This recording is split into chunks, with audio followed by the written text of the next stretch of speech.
नवापूर शहरातील शनिवार आठवडा बाजार परिसरालगत असलेल्या रंगावली नदीवरील शेंड्याडूब येथे शनिवारी दुपारी घडलेल्या हृदयद्रावक दुर्घटनेत 2 अल्पवयीन मुलांचा पाण्यात बुडून दुर्दैवी मृत्यू झाला, तर आणखी एक मुलगा मृत्यूशी झुंज देत असून त्याच्यावर प्राथमिक उपचारानंतर पुढील उपचारासाठी जिल्हा रुग्णालय नंदुरबार येथे हलवण्यात आले आहे।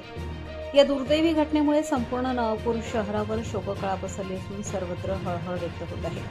मिळालेल्या माहितीनुसार नवापूर शहरातील देवरफळी पाण्याच्या टाकी परिसरातील रहिवाशी आवेश अजीज मकराणी वय 10 वर्ष, फरहान अजीज मकराणी वय 13 वर्ष हे सख्खे भाऊ तसेच अमान जावेद सय्यद वय 13 वर्ष हे तिघेही शनिवारी रंगावली नदीत आंघोळीसाठी गेले होते।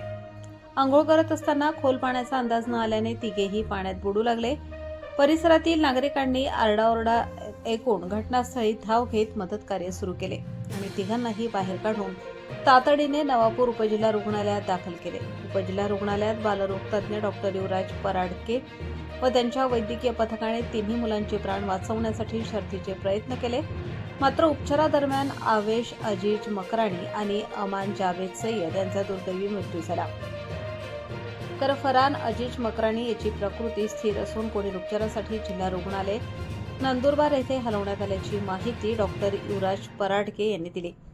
या दुर्घटनेतील सर्वात वेदनादायी बाब म्हणजे सख्ख्या 2 भावांपैकी लहान भाऊ आवेश याचा मृत्यू झाला असून मोठा भाऊ फरहान उपचार घेत आहे। त्यामुळे मकराणी कुटुंबावर दुःखाचा डोंगर कोसळला आहे। तसेच अमान जावेद सय्यद यांच्या निधनामुळे त्यांच्या कुटुंबावरही शोककळा पसरली आहे। घटनेची माहिती मिळताच नवापूर पोलीस ठाण्याचे अधिकारी व कर्मचारी उपजिल्हा रुग्णालयात दाखल झाले। पंचनामा करून पुढील कायदेशीर कार्यवाही सुरू असून घटनेचा अधिक तपास सुरू आहे। दरम्यान या हृदयद्रावक घटनेनंतर उपजिल्हा रुग्णालयात नातेवाईकांनी एकच आक्रोश केला। नागरिकांनीही मोठ्या संख्येने रुग्णालयात गर्दी केली होती।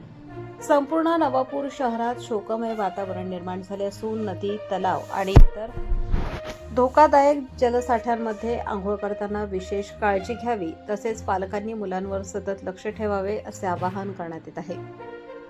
रईस शेख, विसरवाडी।